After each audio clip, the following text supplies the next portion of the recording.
de todo. Oye, Mauro, antes de avanzar hablando de China, que me parece interesante, Eduardo Amparo escribe, es un país que, y me gustaría tu criterio, sigue siendo comunista, primero, tiene 2 millones de habitantes y si el trabajo es de 12, 14 horas al día, cómo se come, cómo se vive y si el nivel de vida es bueno.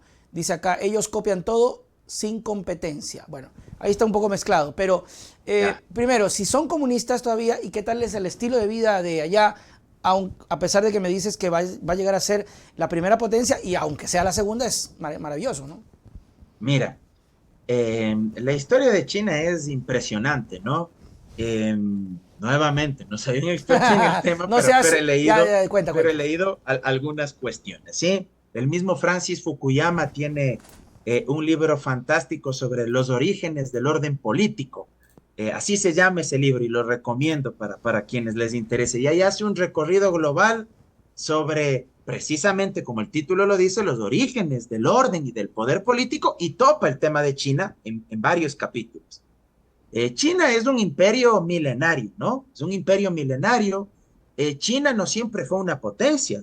China, casi digo chifa, China, China, China, China sufrió, por ejemplo, dos guerras, las guerras del opio contra Inglaterra, cuando Inglaterra era la primera potencia económica y la potencia naval más grande del mundo, las famosas guerras del opio. China no quería permitir que se comercialice el opio en su propio territorio, no quería venderle a Inglaterra, Inglaterra quería forzarle a eso y hubo dos guerras. Ahí es cuando Inglaterra, por ejemplo, le quita una parte del territorio, lo que hoy es Hong Kong.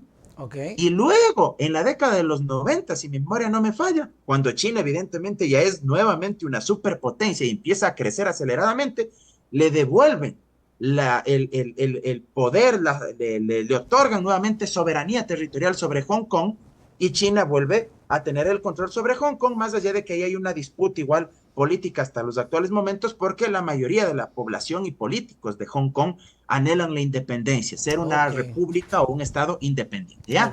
Pero China, desde el año 1978, me parece, desde 1978, se produce un cambio, una transformación en su modelo económico. Sigue siendo comunista o socialista en términos políticos, pero en materia económica se vuelve profundamente capitalista. Yo te diría que incluso aplica un capitalismo salvaje, un neoliberalismo igual o más extremo que el de Estados Unidos, Wow. en lo económico, pero en lo político mantiene un sistema marxista, comunista o socialista, por llamarlo de Ok. alguna manera. Ya, y las personas que me escuchan dirán, pero ¿cómo es eso, Mauro? A Claro, ver, que en lo esto económico está entreverado. sea capitalista y que en lo político sea socialista. Yo A decía, ver, la plata no tiene ideología. en lo político, allá no hay elecciones Wow. periódicas. No es que la gente vota ¿En cada serio? 4 o cada 5 años para elegir un presidente. Xi Jinping es el presidente de China, ¿verdad? Que ya está varios años en el poder. Pero a Xi Jinping lo eligen los miembros del Partido Comunista Chino. Y para ser parte del Partido Comunista Chino, no es que cualquiera puede acceder e ingresar. Hacen una serie de selecciones, califican méritos, etcétera, te forman, tienes que ir pasando etapas.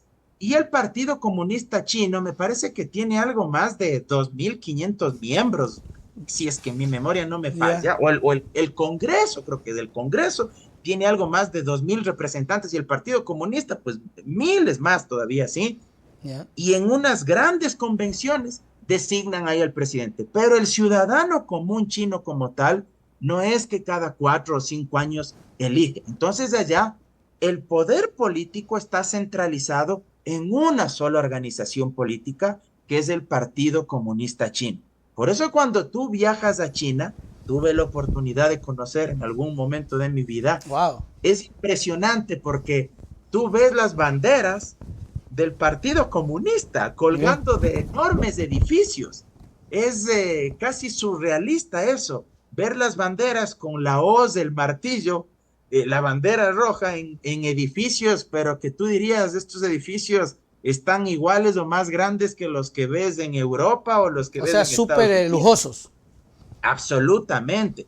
Entonces, desde el año 78 se cambia el modelo y en materia económica, en materia política, siguen, digamos, creyendo en el marxismo, en la existencia del partido único, no creen en la alternancia del poder y en elecciones periódicas, pluralidad de partidos, eso no creen, sí que son principios propios del liberalismo, pero en materia económica sí creen en una especie de capitalismo de Estado, también como lo llaman muchos expertos. Son muy, muy capitalistas y muy, muy neoliberales, sin perjuicio de algo. Wow. La propiedad de la tierra en su gran mayoría le pertenece al Estado, un porcentaje. O sea, no es que se desprenden completamente de la posesión y de la propiedad de la tierra, sino que la venden eh, eh, determinados porcentajes para permitir también la inversión privada, ¿sí?